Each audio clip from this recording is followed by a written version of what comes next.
Thank you, Rosaria, for your nice presentation of my personality. I'm very delighted to be invited to this webinar.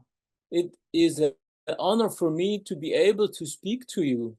And I really want to thank you very much for being invited. First, I would like to give a short overview about what I will be talking during this webinar. So we move, I always say next slide because I'm not in charge of turning the slide. So we go now to the third slide, please. And first, I will tell you what you will be hearing for the next few minutes about. After the introduction of the theme, I will say something about Daniel Stern, about his person and about his work. Then I will talk about vitality according to Stern, his concept, what is his concept? And then I will tell something about Lowen's energy concept. And then I will go in depth of the theme to the phenomenology of vitality as Stern talks about it.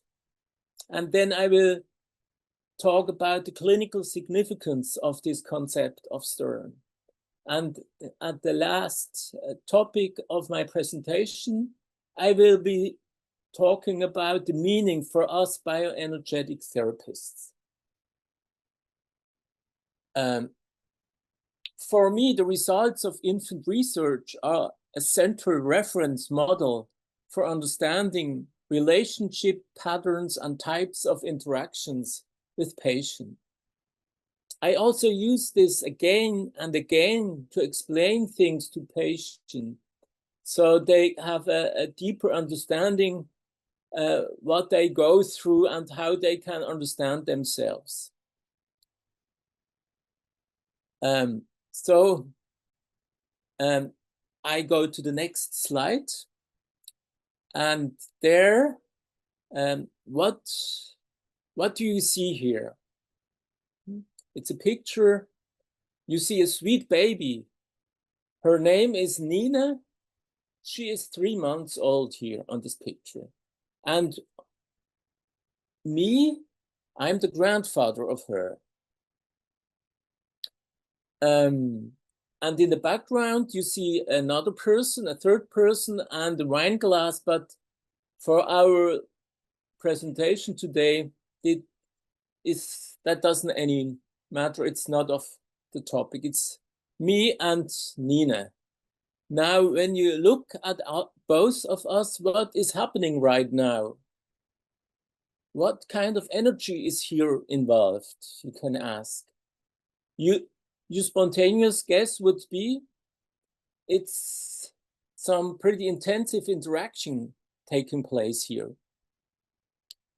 Even if the picture is static, due to your mirror neurons, you get a sense of what is happening here. We both look at each other with our mouths open and we meet somehow.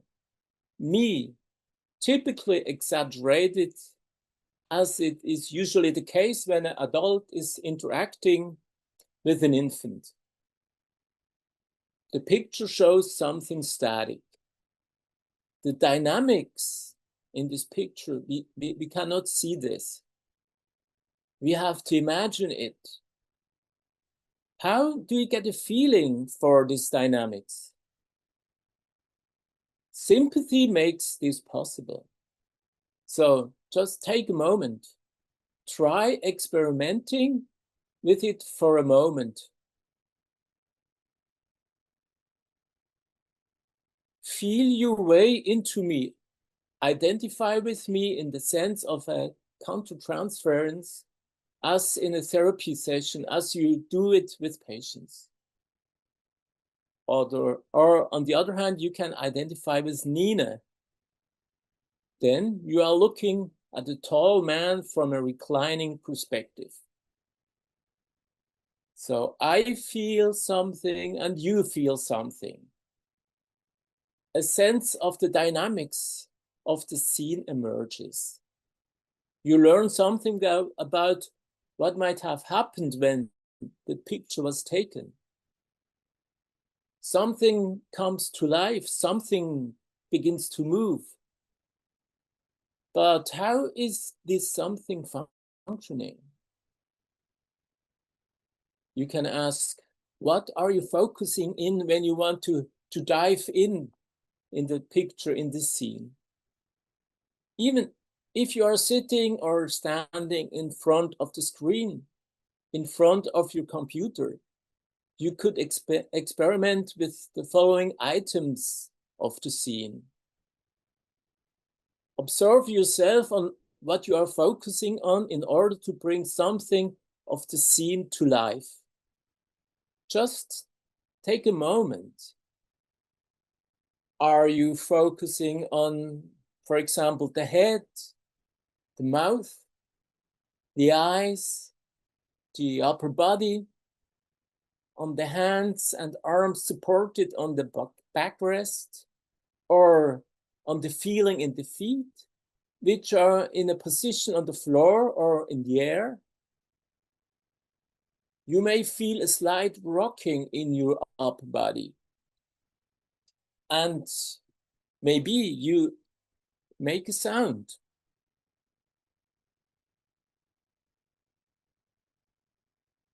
Or is it just exhalation? How does it sound what you're doing right now? Listen to yourself. Can you hear it, the sound, the breathing? It may be loud, it swells, then it subsides. Or is it a staccato? Then it might become mute when you have exhaled.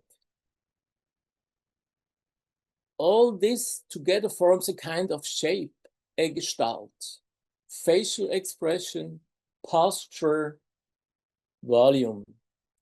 With a certain result, it feels vital or full of energy.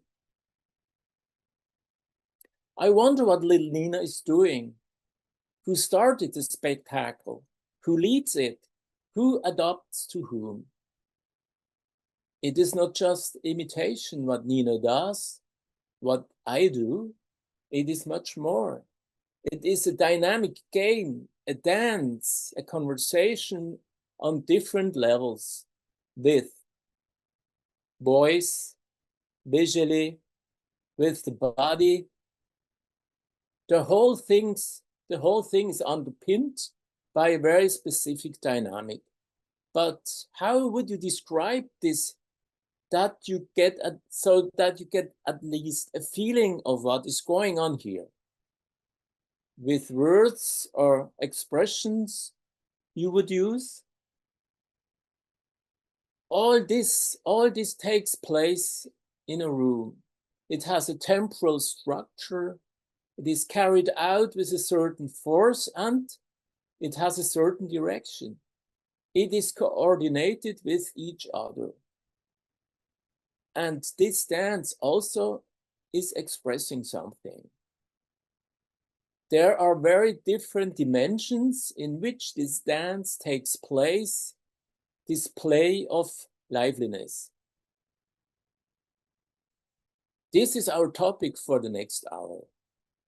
It is about a live exchange, about energy very early on in life. How we co-construct meeting with another person. And as a bioenergetic therapist, we of course are interested what Loan would think about this. What did Loan say about this energy in early life? So we will see, maybe we find an answer. Now, the next slide, please. How many of you know Daniel Stern?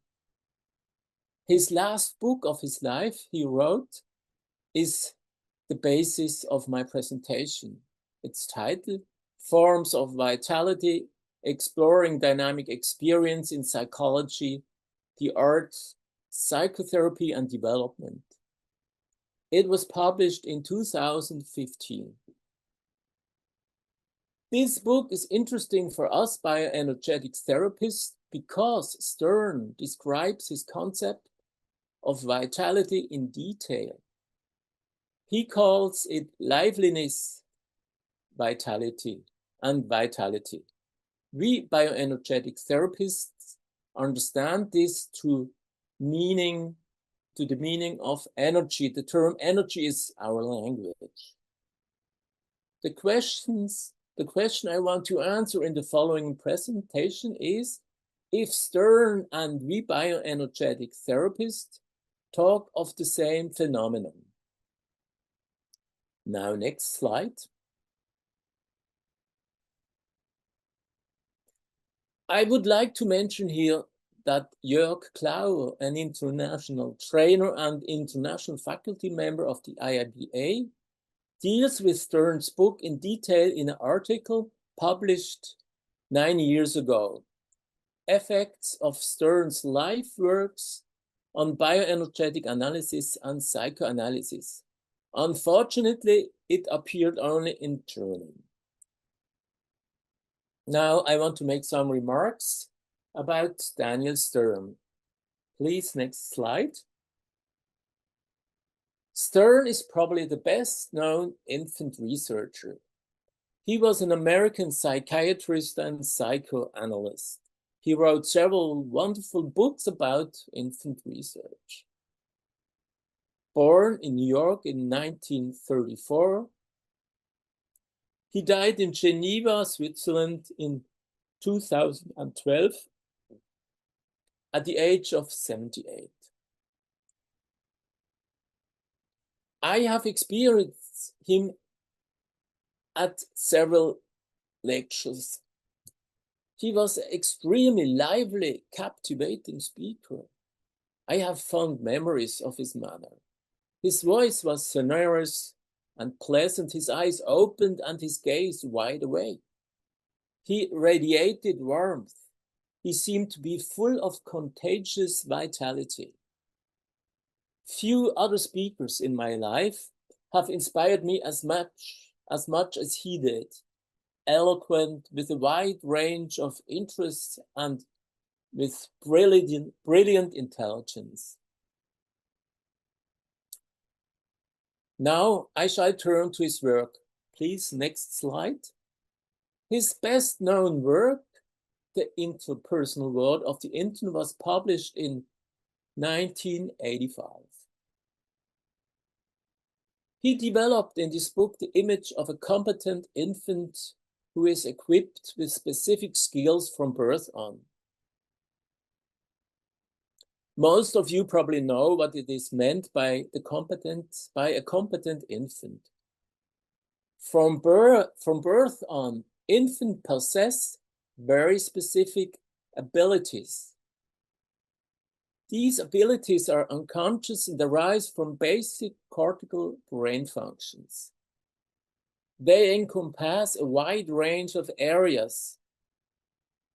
They generate pre-symbolic representation that are not linked to the ability to form symbols. By symbol formation, we mean the ability to imitate an object that is not physically present, or to refer to an object that is not physically present. Now I will talk a little bit about the skills of a newborn. Please next slide. A newborn has social interaction skills. Infants can already make eye contact, recognize faces, and show imitative behavior. From birth, they prefer human faces and voices. They have self-regulation skills. Newborns can control their attention, turn away from sensory overload, and regulate the states of wakefulness and sleep. they have a great amount of learning abilities. Infants are active and fast learners. They can distinguish, categorize, and remember stimuli. They have communication skills. Babies communicate their needs through facial expressions, gestures, body posture, and sounds. They have a binding capacity through an attachment behavior system. The innate tendency of the babies to form attachments to caregivers is the basis for their emotional development. And they have an intermodal perception capacity. Infants can integrate information from different sensory channels and therefore understand that the object they seen can also produce a certain sound. And last, they have a preference for contingencies. Babies recognize connections between their own behavior and the reaction of the environment and prefer predictable processes. These skills enable the infant to actively participate in its development from the very beginning and to enter into a dialogue with its environment. In his groundbreaking book, The Interpersonal World of the Infant, Stern proves that there is no such a thing as an autistic phase as described by Margaret Mahler. When we talk about infants today, this idea seems completely outdated. We now find ourselves in a completely different conceptual world when we think about infants from birth on today. When Stern wrote his book in the 1980s, it was a complete new position he was postulating. From today's perspective, however, this view of infants is self-evident and widely accepted in the psychoanalytic community. Now, what can we learn from this book? Stern gives us tools to understand on a profound way the different pathogenic models.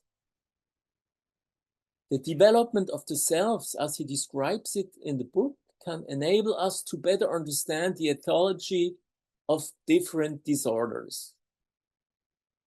It also equips us with ideas on the basis of an interpersonal psychology. We can therefore fit these in different pathogenic models. Please, the next slide. Here, the pathogenetic models, I marked 3 types. I think especially about the deficit model, the conflict model, and the development trauma model, and also about attachment disorders. All these can be understood, better understood with the work of Daniel Stern. I would like to draw particular attention to the following point of his work, The Interpersonal World of the Infant. Most of you are probably familiar with this. On the one hand, Stern describes 5 stages that a newborn human goes through in the first 3 years of life. He conceptualizes a developmental psychology of the self. This is the one thing. On the other hand, Stern is convinced that these 5 stages or domains, also known as layers, continue to exist throughout the rest of a person's life. They do not disappear after a certain time and make place to another domain. No, they stay once they are developed. And from a clinical point of view, this has also important consequences. They do not just appear in moments of regressions, they are always present. It is just a question of the perspective from which we experience them, we experience the patient. The usual psychoanalytic understanding of development psychology is fundamentally different. It assumes the following. The different phases of the toddler are passed through and left behind at the same time. From the oral to the anal to the phallic and at least to the edible stage. This is being passed and left behind. If they reappear at any time and under any circumstances, this is understood by the psychoanalyst as a regressive pathological phenomenon. Why is this kind of understanding so important and helpful for us bioenergetic therapists and body psychotherapists?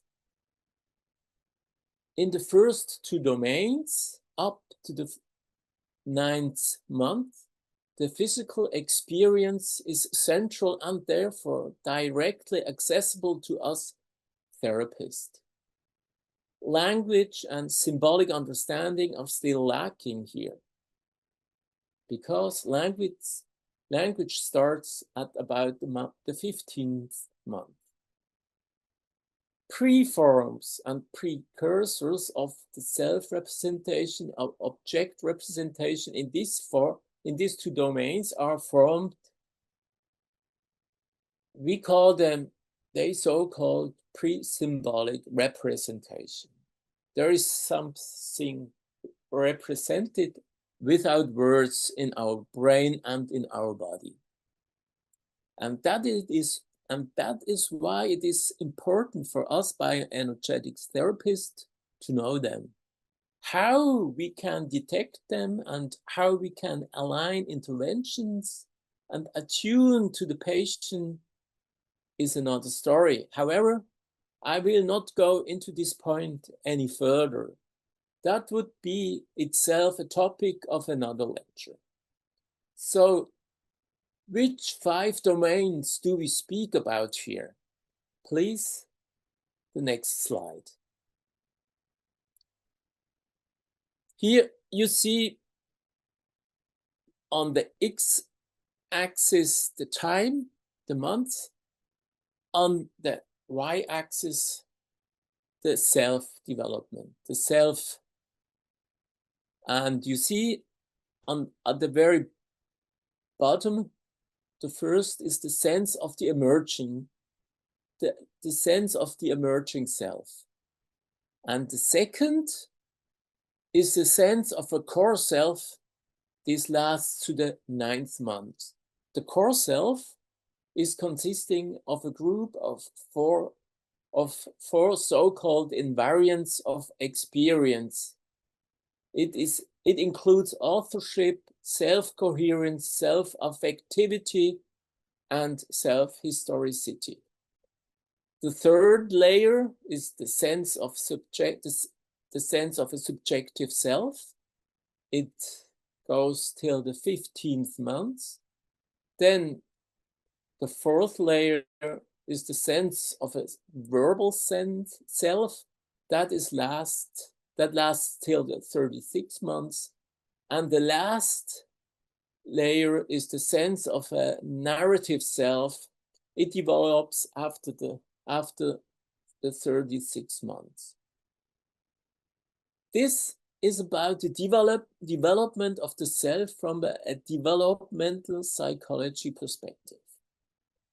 I want to emphasize once again here, these areas, these domains remain effectively throughout life and influence how the self manifests itself and feels itself. in a therapeutic situation, we can always ask ourselves, where is the patient at the moment? In which domain is he interacting with us, and from which domain do we respond as a therapist? If we as therapists are aware of this, we can consciously and specifically address these different areas. However, of course, they can also occur spontaneously in a therapeutic session.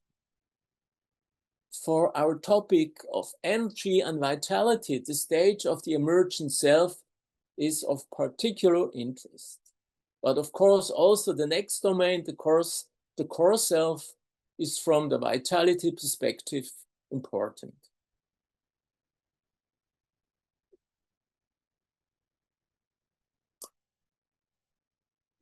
Have you ever wondered how alone recognizes and understands the precursor of grounding and what is taking place during the grounding experience in the very early phase of life?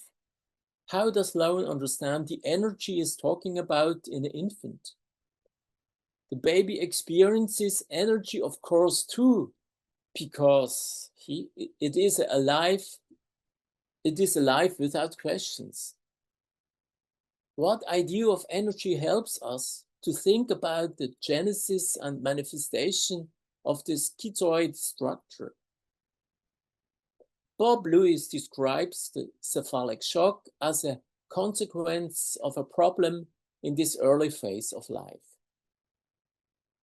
Now, the question is, how does life energy manifests itself from birth on? That is the questions we are interested here. In order to find answers to these questions, we have to look at the very beginning of an infant life, to the domain of the emerging self. So, I want to draw your attention briefly to the emerging self, to the first stage, the domain of the emerging self. As just mentioned, we are talking about the first 2 months, remember. There are certain abilities and phenomena that shape the infant in this phase and form the way it experiences things. Stern has described particular 2 abilities in detail. Next slide. The emergent self consists of the 2 following main abilities. First, the modal perception, and secondly, the vital affects. How many of you understand what is meant by a modal perception? Do you know this term? By a modal perception, we mean that the sensory perception is translated into another sense with one of our 5 senses, without this sense receiving information from an external stimulus. It is an internal process, this translation. And as you can imagine, this ability empowers the baby to orient himself with high speed in an unknown, extremely complex situation as the world is. I will show a short example. The next slide. A pacifier with knobs is visually identified by infants without ever having seen it. This is a key example in the literature. I show you the original publication of this phenomenon by Meltzow. He published this in Nature in 1979. The baby is able to identify a pacifier with knobs. You see the pacifier with the knob is there is a picture on this paper.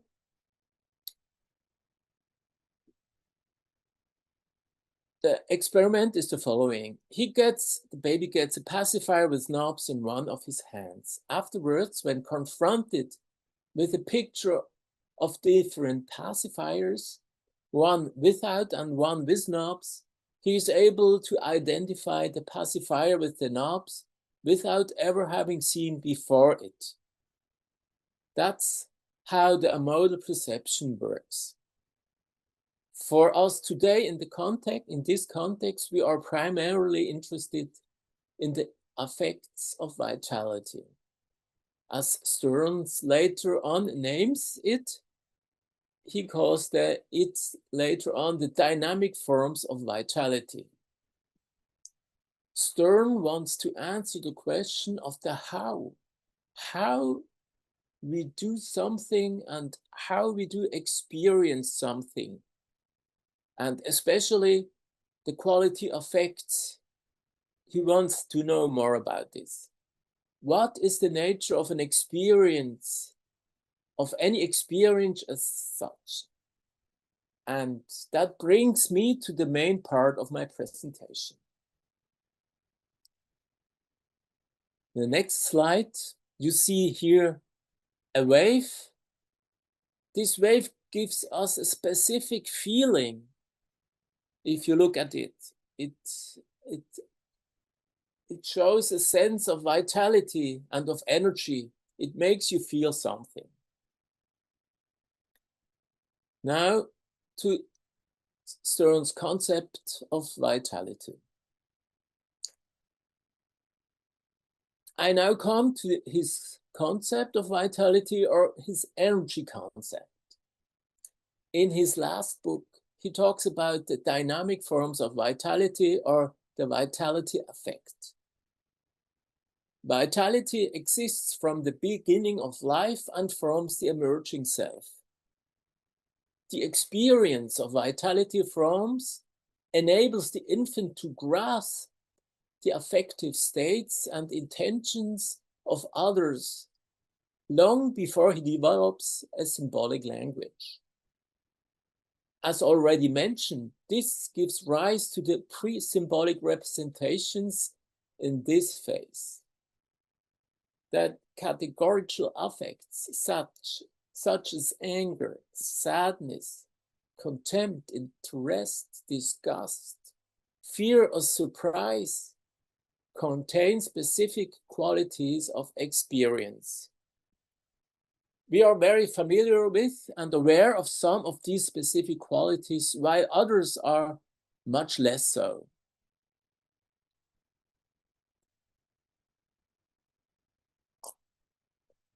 I will explain first for us the familiar ones. Every discrete effect has two dimensions, activation and a hedonic tone. Activation describes the degree of intensity or urgency of an emotional quality. The hedonic tone describes the degree of pleasure or displeasure. Some affect categories such as happiness or sadness are always pleasurable or unpleasant, but for others, such as surprise, this is only true to a greater or lesser extent.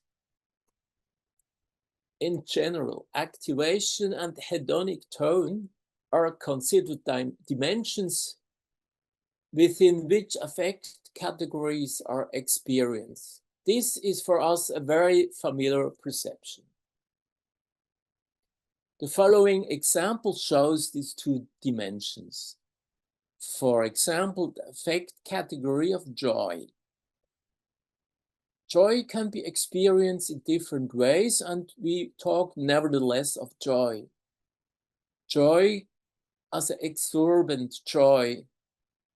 That means joy with the highest intensity. And in contrast to this, joy can be experienced as contemplative bliss with the weakest intensity of activation. We classify both of them as joy.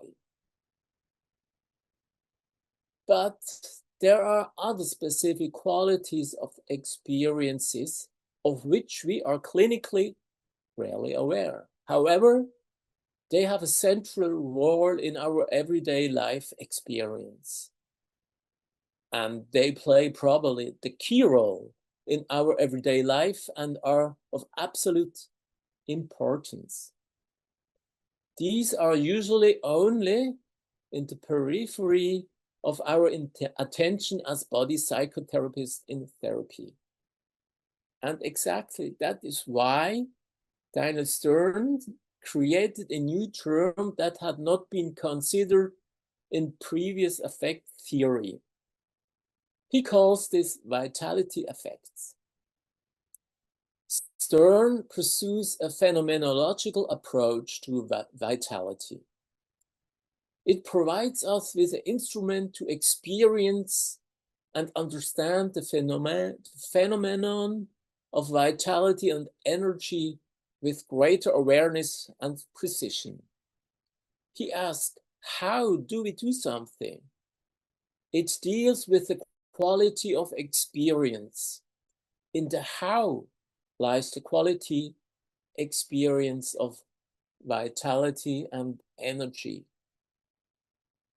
What is the characteristic of an experience? Is it swelling, subsiding, explosive, flowing, hesitant? Our experience are closely linked to temporal progressions and kinesthetic sensation.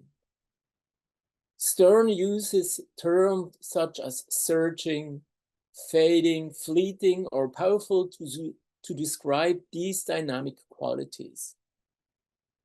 You can ask yourself, how do I experience my joy? How do I experience my anger? And how do I hate, or how do I love? Or how do I wake up? How do I fall asleep abruptly, slowly, up and down? How does a mother welcome the baby? How does she unfold the diaper? How do you exhale, and how do you lace your shoes slowly while standing, while kneeling down or in a hurry? Or how do I move my head? How do I get up? Vitality effects occur in conjunction with categorical affects, but also without these discrete affects. Now we go to the next slide. Here it's marked the vitality effects on the y-axis, the intensity, and on the x-axis, the time. So something can be exploding, some experience can be pulsating, and some experience can be fading. So much to this graph, and if you want to describe, we have certain words. So please, the next slide. There you can see symbolic expressions of this quality. Something can be exploding, something can be energetic, relaxing, sliding. An experience or a feeling can be bursting or melting, or an experience can be swinging. You can experience something as hesitant, or you can have a feeling of effortless. So these are terms and words to try to express these qualities. So the same concrete affect can have very different qualities. Take an example, anger. And anger can be exploding, swelling, rising, tense, energetic, bursting, disappearing, fading, hesitant, tightening. But also take another experience. For example, How do I feel listening to music sitting in a chair? What does it to me? Think a moment and imagine. You sit in your living room and listen to a piece of music. What is happening inside you? It makes you gentle, tense, melting, relaxing, energetic, surging, floating, moving, opening, etc. These show how very different an experience can be. An experience can have so different qualities. If we know something about this, if we can have this look to encounter with the patient, we can expand our understanding where the patient is right now.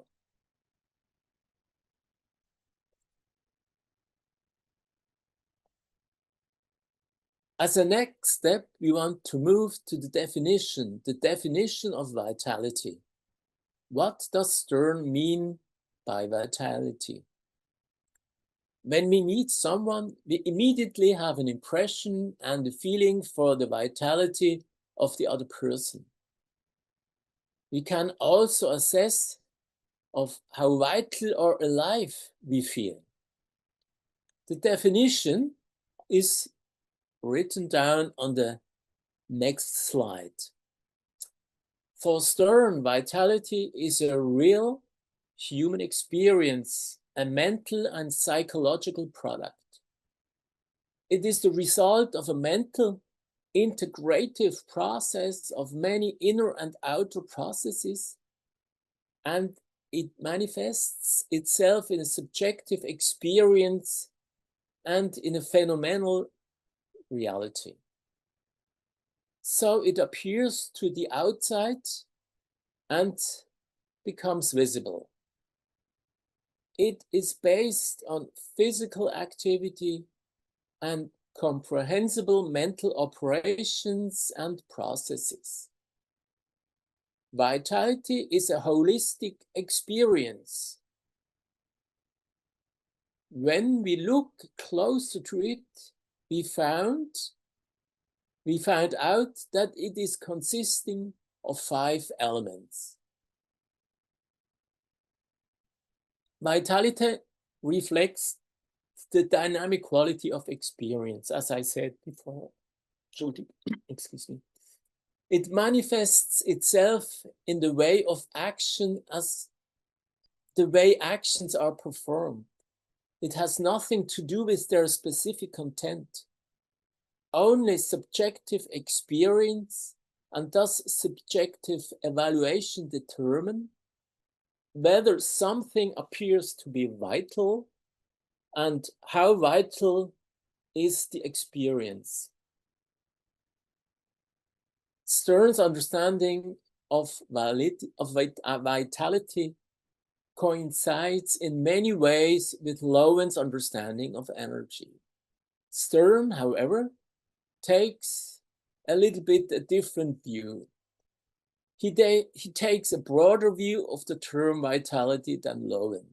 He also applies it to cultural areas such as film and music. But we let these aspects to the side in this presentation today. Now, I want to turn to Lowen. What does Lowen say about the phenomenon of vitality or liveliness? As I already mentioned, Lowen speaks not of vitality, but of course he names it energy. In general, Lowen remains vague in his statements on the concept of energy. Next slide. In his book, The Language of the Body, we find the following description.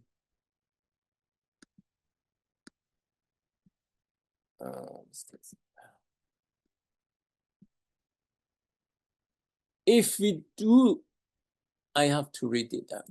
If we do not want to become mystical, we must regard the concept of energy as a physical phenomenon, meaning as something measurable. It is not important at this stage to know the final form of this basic energy.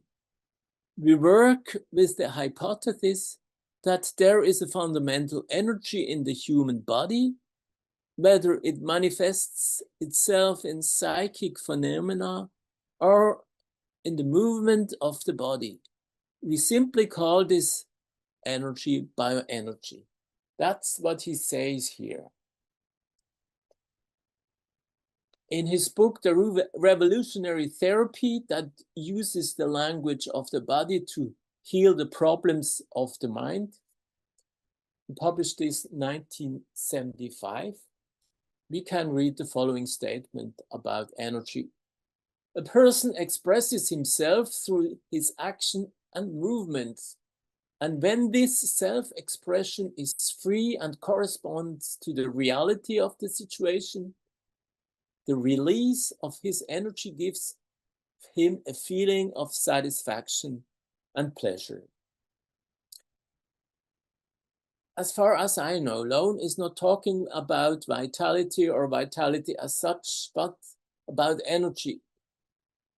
According to Lowen, energy manifests itself in thinking, moving, and feeling, in the feeling of pleasure. For him, it is of physical nature and somehow measurable.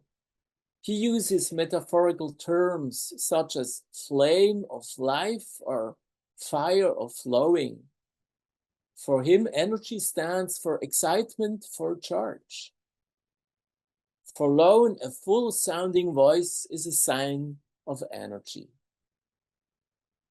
According to Lowen, energy has a certain measure.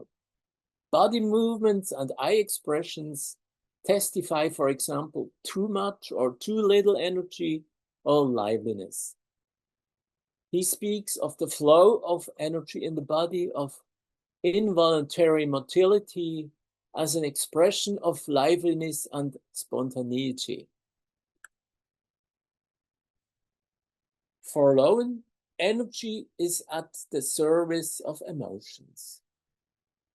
On the one hand, Lowen sees energy either as resistance in the form of muscle tensions.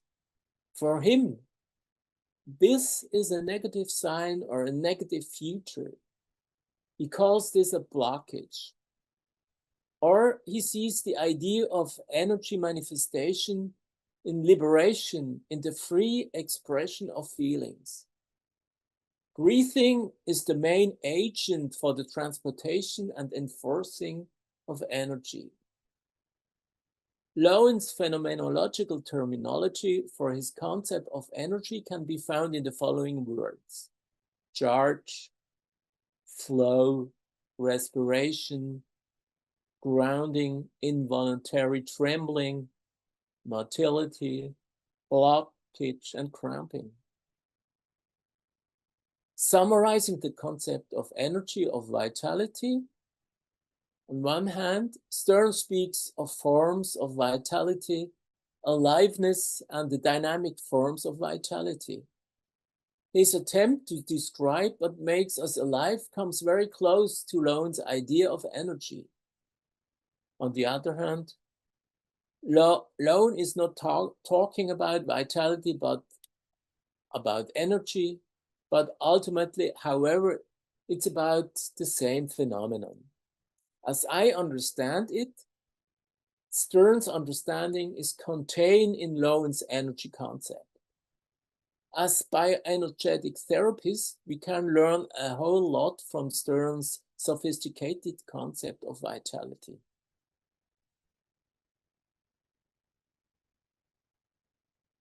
Now, I will turn to the next point of my presentation. I will turn to the phenomenological concept of the dynamic forms of vitality by Stern. As you will see, this provides us with a helpful tool for our clinical work. Vitality is a holistic experience, as I already mentioned. It has a form consisting of theoretically separate perception. Stern describes 5 dimensions or 5 processes which are involved in the dynamic forms of vitality. So we go to the next slides. 5 dimensions of dynamic vitality. There is movement, there is time, there is power or strength, there is space, and there are intentions. There is intention. They are not consciously analyzed piece by piece when we feel us vital. Just as we do not analyze a familiar face, even though each individual element could be considered separately and examined in isolation from all the others. So we see something as a gestalt. Together they form a dynamic process and allow vitality to be experienced in their entirety. They form, as I said, a whole, a gestalt. But we can divide this gestalt into each individual dimension. Stern calls these dimensions a fundamental dynamic pentate. It shows itself to us, for example, in processes lasting only seconds. This is what all interpersonal psychological moments in our lives consist of. These 5 dimensions of vitality are woven into such moments. Here, a brief example of such processes. Take a gesture, you can do like this, or you can go like this, or you can go like this. A gesture is consisting of power, of tempo, and of flow. Or take a word. The way I pronounce a word can look as follows. The duration and emphasis of a phrase or even a single word can vary. You can say, yes, I do, or yes, I do. Yes, I do. So there are different ways to pronounce it. Or a smile, the way in which a smile spreads across the face, or the timing of its congealing. Or when you look at how you sit in a chair, the way in which someone changes their sitting position in a chair, you can rise slowly or you can go fast. So this is very different, gives you a different feeling. Or a gaze, the change in the direction of a gaze and the avoidance of the gaze. You go like this, or you go like this, or you go like this. Or the thoughts, the intrusion or creeping in of a thought on the inner stage of your psyche. If you want to deal with the real experiential quality of an action, it's not enough to ask why I'm doing something or what I am doing. We are more interested in how I do something. It is this how that brings me into contact with vitality. The how gives me information about the energy, the dynamism, or the vitality with which I experience something. Every moment in a clinical situation, we have the opportunity to focus our attention on the how. How does the patient appear to us in the transference? Or how do we as therapists react in the counter-transference? How do we breathe? How do we suddenly straighten up in the chair? Or lean forward slowly? or look slowly at the floor, or quickly grab our heads. Now I will talk about these 5 different processes in detail. We want to move to the phenomenology of vitality. We want to investigate those more closely. First of all, we look at movement. Movement is at the heart of vitality. For Sturm, it's the center of vitality. It is the most primitive and basic experience. Movement is the most obvious sign of vitality.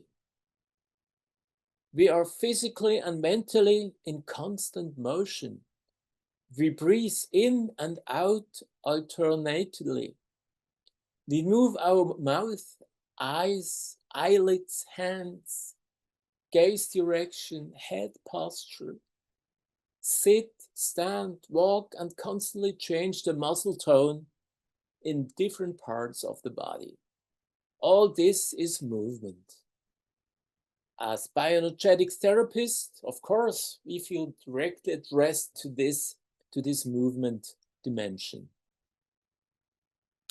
In addition to physical movement, mental movement is also of great importance to Stern. Our mental experience is not static. Our thoughts reveal themselves in very different ways, with very different dynamics. A thought can storm onto the stage of our mind and spread out there, or it makes itself known very quickly, reveals itself for a brief moment, and then discreetly withdraws again. The movement is accompanied by 4 other processes. It has 4 components, namely time, power, space, and intention.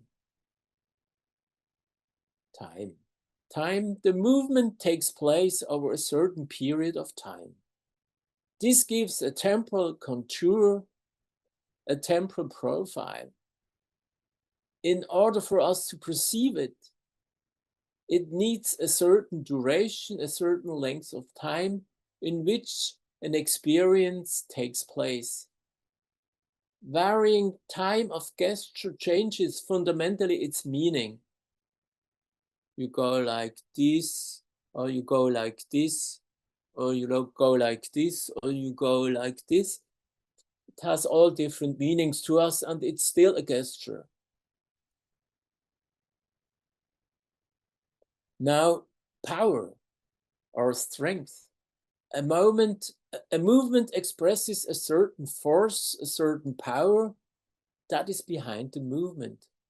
Subjectively, physical or mental movements are experienced as if there are a force behind, if there is a force behind it or within it, as if it is caused or controlled by this force. In psychology, we generally speak of motives and intention.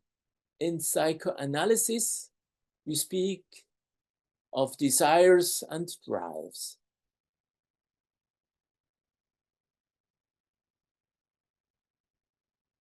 Although we know that movements are purely physical phenomena, can be explained by anatomy, biochemistry, and physiology, although we tend to attribute some special feature to human movement.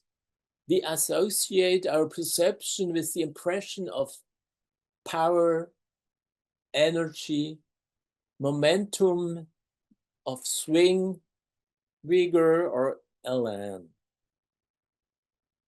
One form of therapy that works almost exclusively with this element of power, of force, is Stanley Kellman's formative psychotherapy. Space is another dimension. Movement takes place at a certain place in a space. This is the only way we can perceive it. It is a matter of awareness for this domain. Then the last is intention. The movement has also a direction. It is directed towards something, towards someone, and thus has an intention or a directionality. As a rule, we not differentiate between these 5 dimensions. We do not deal with every single one of them. Rather, they form a gestalt, a holistic entity. Our self, this superordinate entity, is therefore constantly integrating these 5 components, and this gives rise to a subjective experience of vitality and creates a sense of dynamism. The different forms of vitality are difficult to grasp because we feel them in our own bodies in practically all activities. They are concealed by the perceived quality of the emotions that accompany them. They are absorbed by the explicit meaning of the thoughts they accompany. That is why we do not focus our attention on the way in which a thought arises, but mostly on its content. The vitality form slips through our fingers, so to speak. Now, I come to the next part of my presentation. I will talk about the clinical significance. Dynamic forms of vitality are part of our episodic memory. That is why it is so of imminent importance for us therapists. It manifests itself clinically in various forms. We can use the dynamic forms of vitality clinically. If we pay attention to this, we can gain access to unconscious past experiences in psychotherapy.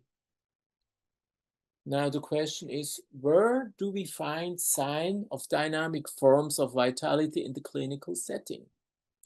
We come to the next slide. As a clinician, we have several possibilities to get in touch with clinical material. This includes the following options: memory dissociated experiences, phenomenal experiences including the body, implicit past experiences that have never been put into words, in particular implicit relational knowledge or implicit knowledge of being with a specific other person.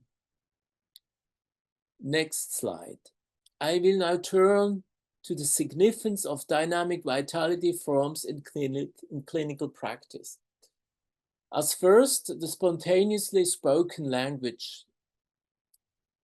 This point is not on the slide.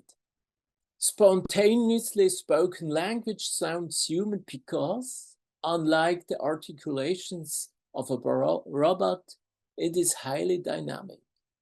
Its prosody, that is intonation, emphasis, volume, modulation, vocal tension, etc., creates forms of vitality. The speaker let the listener know that the speaker is a living person. He gives them insight into what they actually want to say with the words they are uttering. The difference between the meaning of the spoken word and their literal official meaning according to the dictionary produces delicate differentiations. If we are aware of this, it gives us therapists subtle insights into what is hidden in the patient's word or behind them. For example, the degree of authenticity, of hesitation, of conflict, the difficulty of speaking or fear of doing so, the level of excitement or inner involvement, of detachment from the here and now, of boredom, of denial, etc.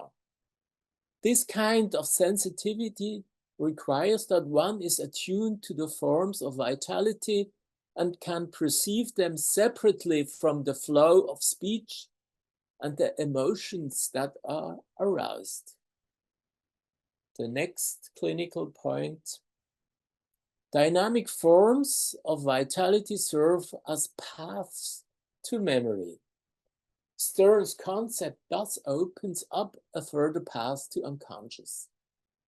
Traditionally, we know the following paths to the unconscious according to psychoanalysis. Psychoanalysis works systematically with the following ones: with transference and countertransference, with dreams, with the resistance analysis in the here and the now, and of free association. For us bioenergetics, all of these are, of course, important as well. But in addition, as body psychotherapists, we complement the path to the unconscious by working with the body, with body sensations, and with body expressions. Now, how should we imagine this in concrete terms, clinically speaking? One obvious possibility is to concentrate on the immediate experience that is in the here and the now, here and now in the therapy room.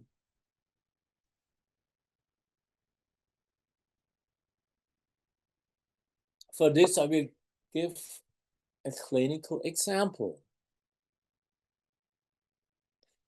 One of my patients reports that she holds back for a long time in conflicts, keeping her feelings of anger under wraps. At a certain point, she can't take it anymore, and suddenly, abruptly and without warning, she pulls out her mental gun. She shoots at the other person, giving free rein to her anger. As she tells me about this while sitting in a chair, she makes a sudden and violent movement with her right hand, grabs her hip and pulls out the revolver she imagines is sitting there, and makes a shooting movement forward in my direction. Like this. There is something destructive about this immediate violent move, but she knows nothing about it. She came to me for therapy because she had lost many acquaintances and had heard that she was a toxic person. She cannot explain this and wants to learn to understand this better and to understand her better and her behaving in being with others. She knows the explosive, violent, discharging nature of her father. This becomes apparent in the course of therapy. She is identified with her father's form of vitality. This only gradually becomes clear during therapy. Being conscious of this peculiarity, what can you do? How can you intervene? It offers a wide range to work on a body level. Keeping in mind the phenomenological concept of Stern, you could proceed like this. You can first address the movement dimension. You let the patient search for another bodily expression of this fast pulling the gun, which expresses her aggression. She might then want to hit. So you offer her the opportunity to express her aggression by instructing her to hit with both fists on a cube, as I have it in my therapy room. The next dimension would be time and power. You instruct her to vary the speed with which she is hitting on the cube. If she hits faster, she might observe that aggression will be more intense. If she hits slower and slower, the intensity of the aggression diminishes, and all of a sudden there appears another emotion. For example, longing. And then the place of dimension, the place as the next dimension. You ask her where she would like to be with her hitting or longing. She might find herself at the age of 5 and complaining to her mother that her mother has no understanding for her need to be comforted. At last, you address the dimension of intentionality. When she is hitting the cube, you can confront her hitting with the question of who could be the intentional object she is hitting? Who is the person she wants to hit? She would see as the target the man who has left her recently, and she would find herself with a feeling of disappointment and sadness. This clinical example shows how we can use Stern's phenomenological concept of the dynamic forms of vitality as a mean to give us orientation in the interventions of a body level. Now I will turn to the next clinical feature of the dynamic forms of vitality. Vitality dynamics as path to reconstructed phenomenal experience. As a rule, we do not distinguish between memories and phenomenal experiences. When we remember, we unconsciously select things. These fit into the current specific memory context. One uses the remembered past as a guide and adapts to the immediate present situation. Phenomenal experience, on the other hand, takes place in the here and now.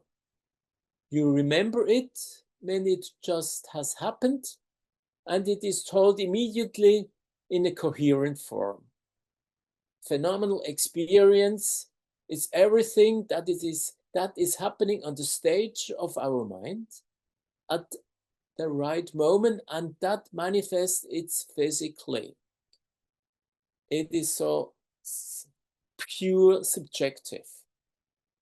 It doesn't matter why or how it got into the mental stage, whether it is connected to real events, what past or with past or future events, or whether it has perhaps never been experienced before at all.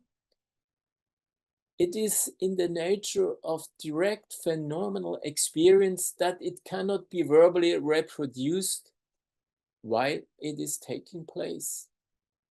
This only happens immediately afterwards. Phenomenal experience is not selected retrospectively. It therefore does not serve to create a uniform memory context. Its selection is not subject to the usual defense mechanism.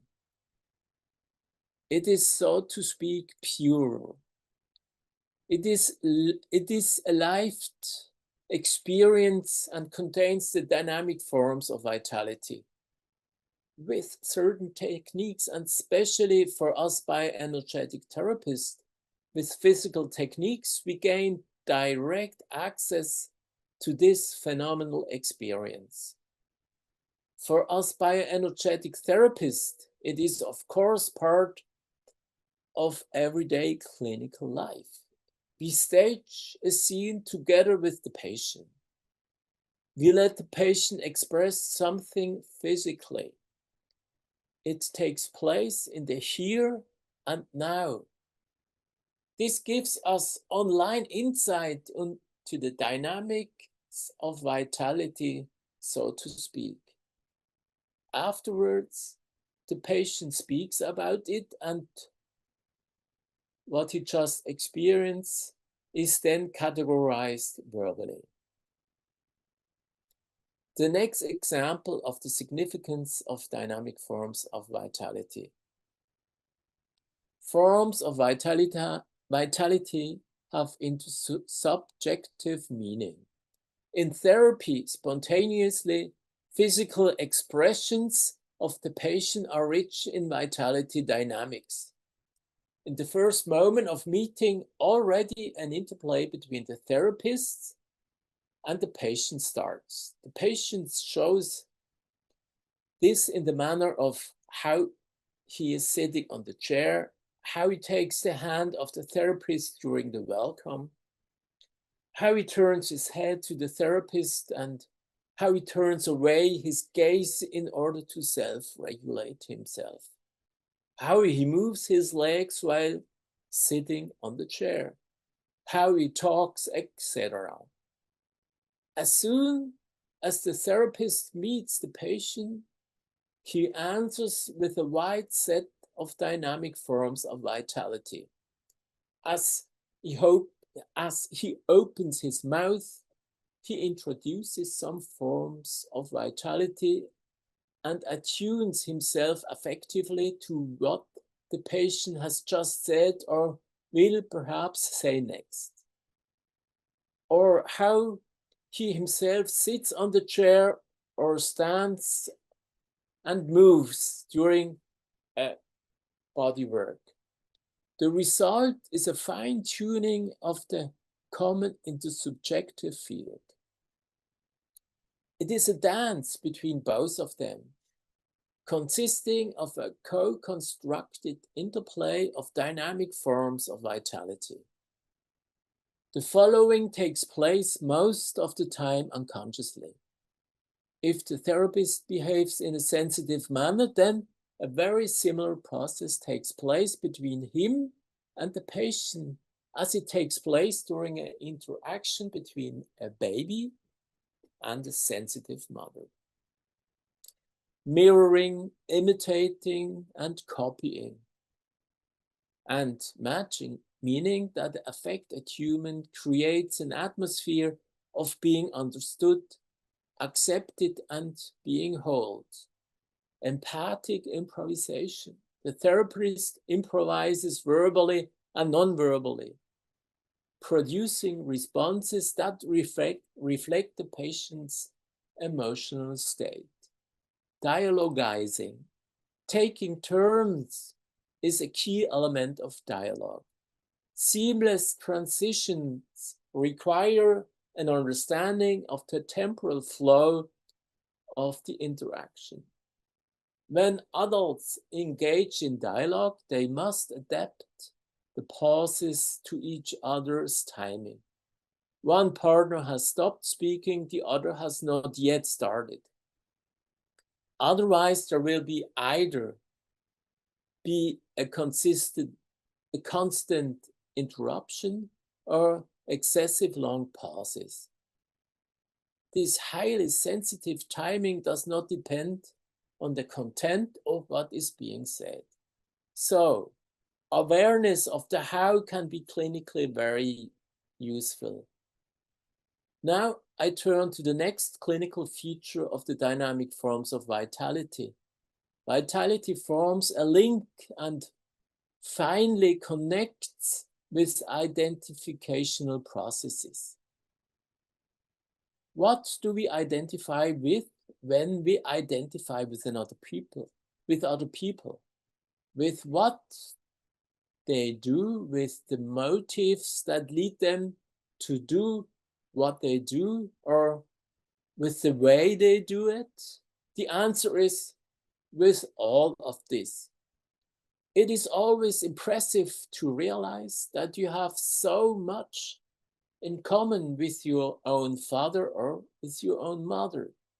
The same gait, you move in the same way, you hold the head in a typical way, you lean to one side with the same expression on the face, or sigh in the same way that they do or have done. Every sigh has a beginning, a middle, and the end. Somewhere along this timeline lies an emphasis. To take in another person's sigh, you have to be in that person's shoes. Seen in this light, identification and internalization are an immersion into another person's dynamic experience, which is more comprehensive than just empathic compassion. Without the forms of vitality, identification and internalization would be more resemblance to instruction for action than to a felt sense of putting oneself in another person's place. The activity of another person with which we identify must belong specifically to that other person. It must bear their personal signature. It cannot merely be part of a category of activities. The forms of vitality of activities of the other must be specific to them. That is what makes them unique. Based on previous experiences, we have therefore chosen an individual as an object of identification that we will internalize. But how is it internalized? Stern says, not at all, neither as a whole object nor as a partial object, such a good or a bad breast. Rather, the forms of vitality of our objects of identification are internalized. These are related to specific actions, feelings, attitudes, and reactions. They are also related to the way they respond to us and the feelings they arouse in us. These forms of vitality are internalized, and we do identify with them. What we take in, we have experienced in an intimate level and in the here and now. Not objects are internalized, but experiences of interaction. Now I come to my final point. What is the significance of Stern's concept of dynamic forms of vitality for us bioenergetic therapists? Sorry? What can we bioenergetic therapists learn from Stern's concept of dynamic forms of vitality? We work with physical movement. This is a fundamental working method and technique for us. Stern's concept of the dynamic forms of vitality with the 5 dimensions, movements come first. Movement comes first. If we pay attention to moving, we can gain insight. We have to focus on the how. How does the patient move? Stern's concept gives us further arguments to deal with movement in all its forms and its dynamics phenomena. Through movement, we are at the pulse of energy and at vitality, so to speak. As bioenergetic therapists, we generally understand movement with its many manifestations primarily in connection with emotions. when we work with emotions and carrying in mind 5 dimensions, the 5 dimensions of the dynamic forms of vitality, we can more precisely adopt our interventions. It helps us to gently attune in with the patient, keeping in mind the 5 dimension, the dimension of strength. It helps us to titrate our activity step by step. Keeping in mind the dimension of time, we can alternate the speed when we work with the body. Faster or slower provokes different memories. In sharpen our own awareness helps to be more in touch or in contact with the patient. We get a deeper understanding and a more profound insight in the experience of the patient. It helps us to orient ourselves during the therapeutic process. At the same time, it stimulates our creativity. Working with grounding, keeping in mind these 5 dimensions, we may alternate some of our repertoire. This enables you as a therapist to develop new ideas. You may expand your understanding of what it is grounding all about. Stern's concept sharpens our awareness of the intersubjective element of our interventions. Stern's gaze is somewhat broader than we are used to when thinking about energy. Now, the next slide. Lowen's concept of energy is contained in Stern's dynamic forms of vitality. His phenomenal approach with the 5 dimensions is therefore helpful. The significance of movement in the context of Stern's concept of vitality is broader than our understanding, than our usual understanding. We primarily assume that it is an expression of emotion or is related to resistance. As we have seen, there is more to it. Example, hitting the cube. From a bioenergetic perspective, we want to help the patient hit harder, more firmly, louder. However, there is another way of looking at it. If someone is reserved and slow, cautious, we cannot only perceive this as resistance. Rather, it can be a way of showing how he does things, namely in his specific way. For example, how he approaches another person in a certain way. This tells us something about his implicit unconscious, about his implicit knowledge of relationship. Let us consciously give the movement space and room. If, for example, we concentrate on the 5th dimension of vitality, the accompanying intention, this leads to significant new connections in the patient. We are guided by the idea of staying in the here and now, progressing from second to second and not committing ourselves in advance, having a certain aim in mind, hoping the patient gets there. The assumption is that at the beginning of my movement, there is no initial intention on the part of the patient that has been written down, so to speak. It is like a journey with no fixed destination. Rather, it is an unfolding process.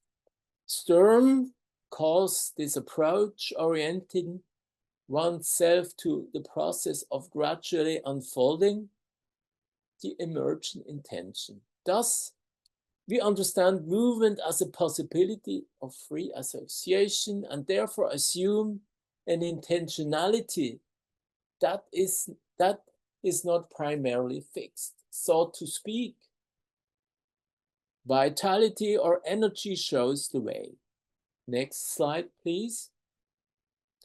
When we use the movement with a dynamic understanding, if we focus our attention on the dynamics themselves, if we do not turn primarily to the affects, then, only then we gain access to the repressed dynamic unconscious. This form of attention naturally also enables us to access the non-repressed implicit unconscious procedural memory, the implicit relationship knowledge, and the implicit relationship design. The dynamic vitality forms, according to Stern, can expand and sharpen our understanding of energy as bioenergetic therapists. This broader understanding of energy directs our perception of subtle manifestations and opens the way to subtle techniques. Sixth, if we carry the intentional dimension in our consciousness, if we think about it in our body work with the patient, we immediately enter into a two-person psychology and find ourselves in the relational way of thinking or in the object-relation theory. Now, the last slide, my brief summary. First, the concept of vitality and the dynamic of vitality originates from Daniel Stern from his latest book. Vitality starts right on from birth. It is the basic ability for the baby to organize his experience in the world. Vitality has 5 dimensions. Vitality is involved in many behaviors more than only in emotions.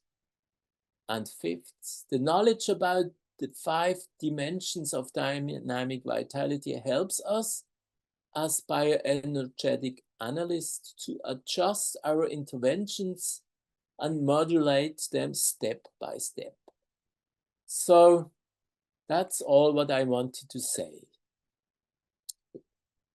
Thank you for your attention.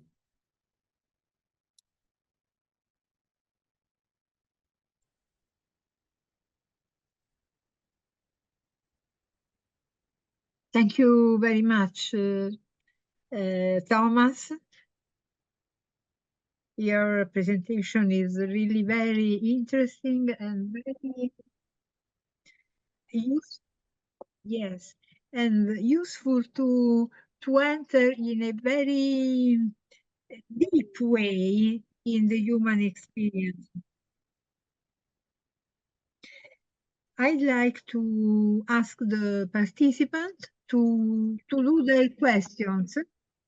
If you have, yes, if you have a question for Thomas, you can write them.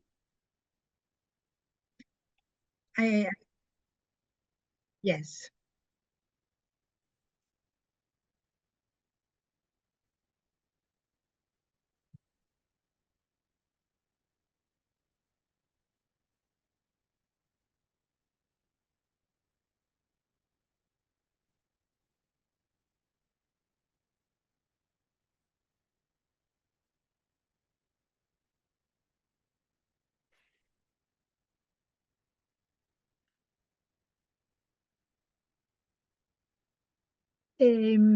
While other questions arrive, I want to ask you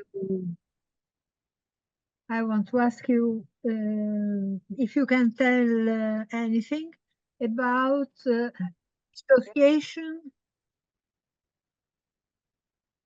and about what? Dynamic forms. Yes, dissociazione,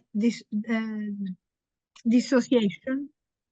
Yes, and vitality forms. I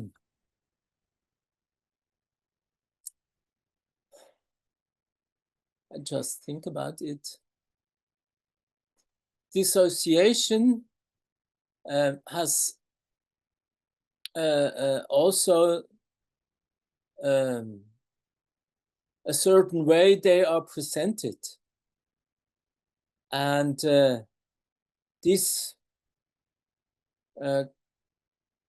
can give some information about what the person has lived through.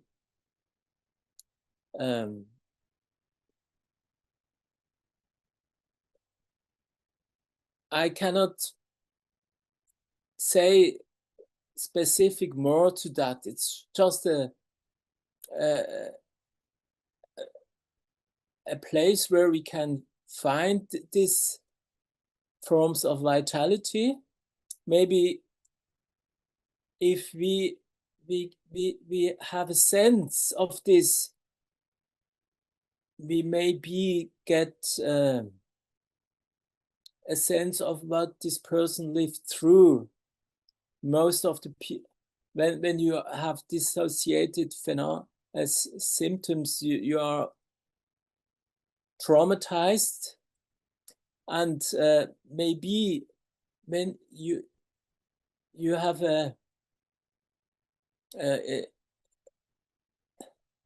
if you get a feeling for this way it is expressed, you can join better in. But I right now I don't have a clinical picture of a person with that. I have rare experience with people with dissociation.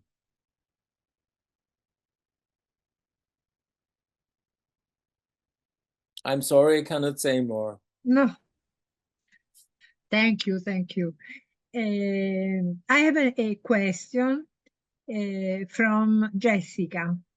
This concept might be connected to hypo and hyperarousal. I imagine that this concept is about forms of vitality. Mm-hmm.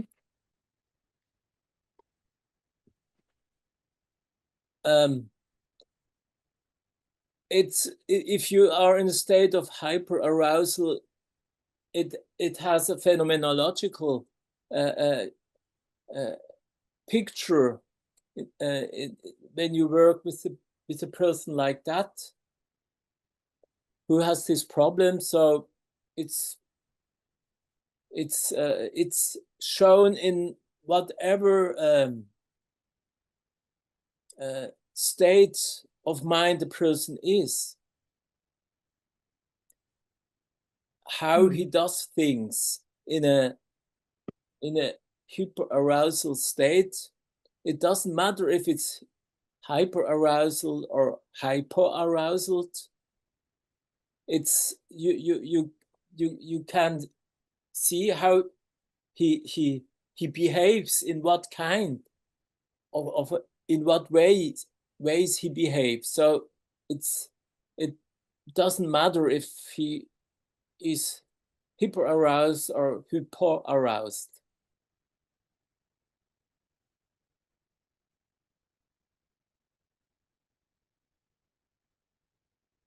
Thank you, Thomas.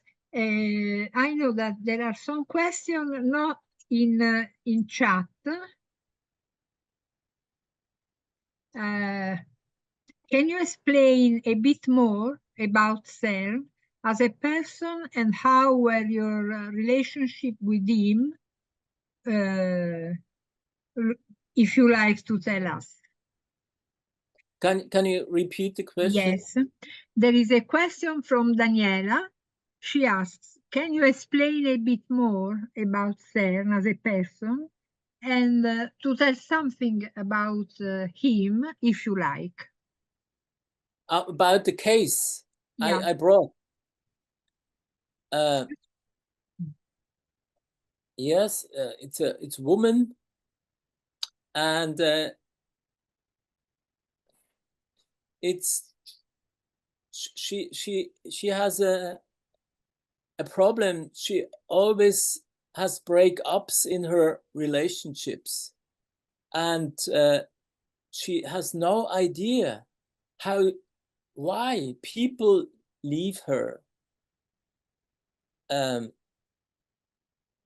That's her big questions. She is a very she is in a manager position. She is successful. She's 60, but she has no partner, and she had a breakup after a short partnership, and from this partner she got 10 pages later, and he was very upset about her ways of behaving, and she has no idea how she's behaving.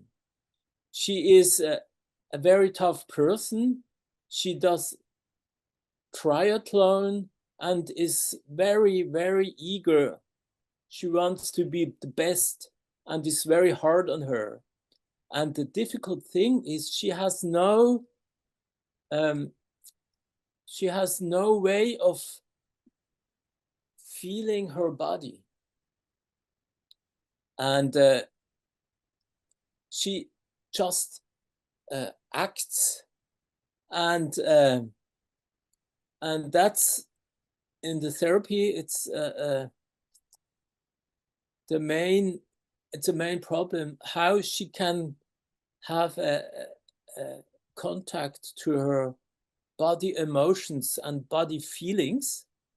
And so like working with her movements is a way to find a path to her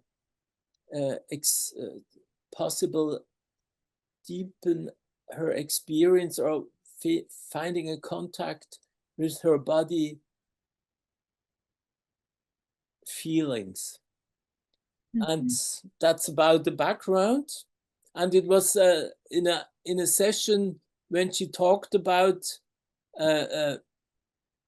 how she had a fight, how she was engaged in a struggle with her sister. She would have liked to pull the gun and shoot him and swear at her, but she is pulling back and is very cautious not to do that with her sister. But in the session with me, she can expand this more, and we try to find ways how she can titrate this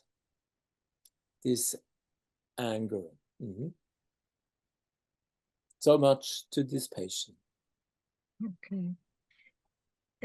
Thank you, Thomas. I have a question from Laura, who thank you for your presentation. And she asks if you can tell us something about working with anorexic patients in whom vitality is visibly compromised. I myself have no clinical experience with anorexia. I never have patients who have. No, I have actually one patient who has this problem. Yeah. And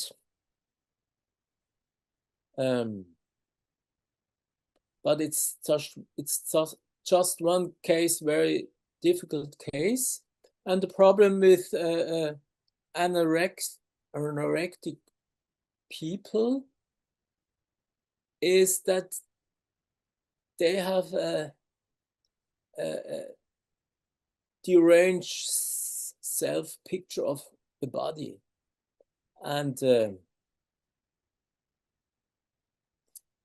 it's very difficult to move this picture. And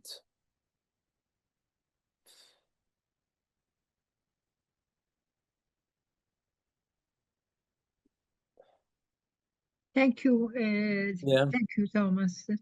We have a question from Lucia. she would like to hear something about self-harm. Self-harm.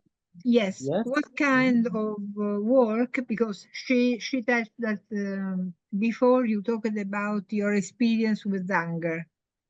She asks if you have experience with work with self-harm. Yes, I do have borderline personality disorders patient with this problem. And the problem is to, first of all, to get to figure out what kind of emotion is involved in cutting, that there is emotion. Mostly at the beginning of the therapy, there is like a feeling of unrest and a drive,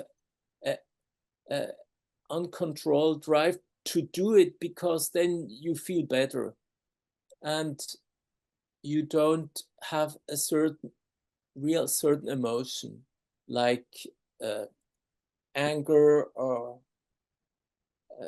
longing or whatever. And to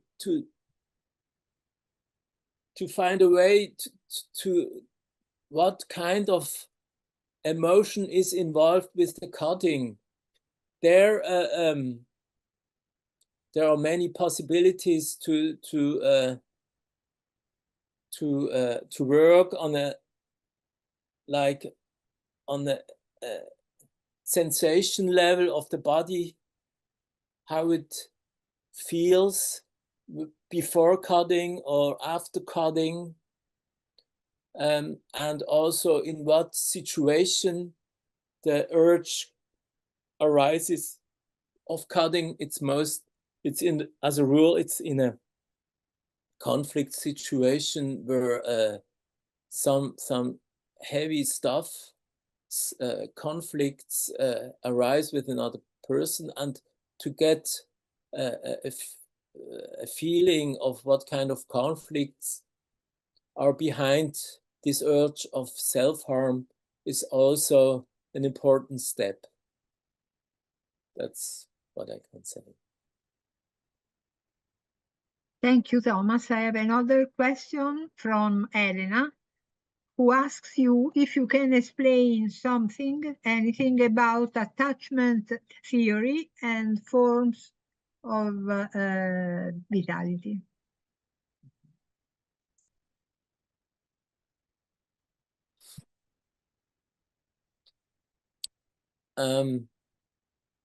In attachment theory, we have the secure and non-secure group, and the unsecure we have the ambivalent and ambivalent, and what is the ambivalent and avoidant. Yes. And this is the result of the interaction between the mother or the caregiver and the baby. And some of this is showing in the relationship also in the therapy. And if we can find this pattern in the transference, it helps a lot. And there we can be aware of how it is shown, this pattern of avoiding, for example, in which fine ways of behaving, not only talking, but behaving like through gesture or breathing, things like that. Thank you very much. One last question is this. Can we say that vitality is synonymous with the share of health take within the disorder? Well, sorry, Can we say that vitality is synonymous with the share of health take within the disorder? It's not clear. No. Okay. I don't understand. I could read something from Sabine.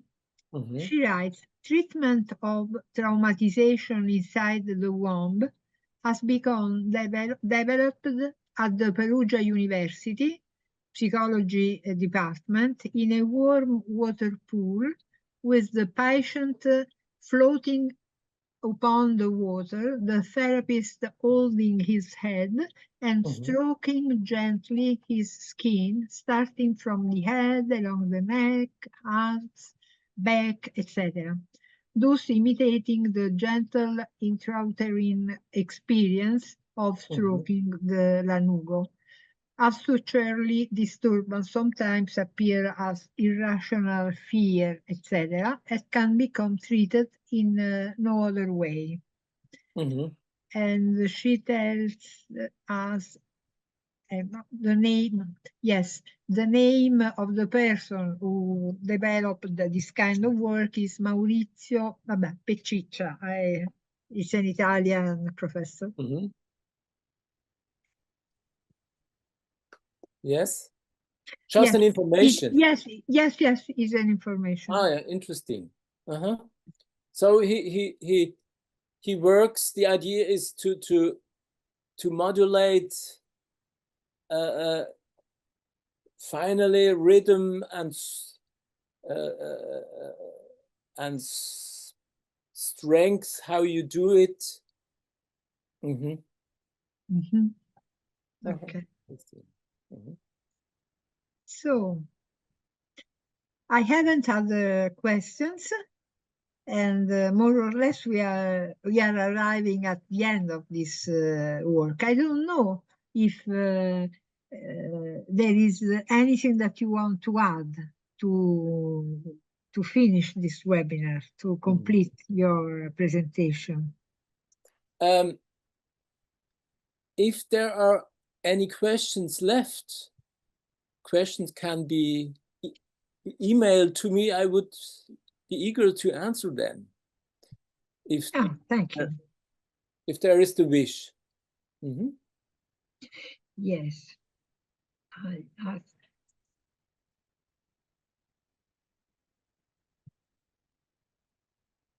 I have one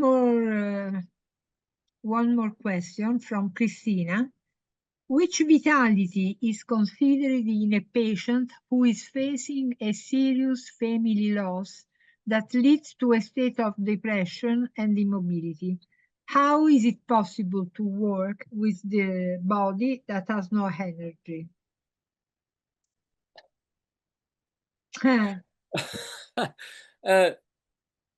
Depression, work with depression. Grounding can be very, very helpful. I remember a patient from me, just find a work with grounding can change for a short period very much when you do in standing and working with the grounding experience. But it's not lasting so long. But for a moment, it can open a window. That's my experience. Yeah. Thank you, Thomas. Yes. You received a lot of thank you in the chat. There were a very big number of participants were present. Nice. So I imagine that some people will write you for other questions. Yes. And meanwhile, I want to tell you thank you very much for this work. Very, Yeah. very interesting, very useful. Okay. Thank you too. It was a pleasure for me. Thank you. Goodbye. Bye. Goodbye. Goodbye, everybody.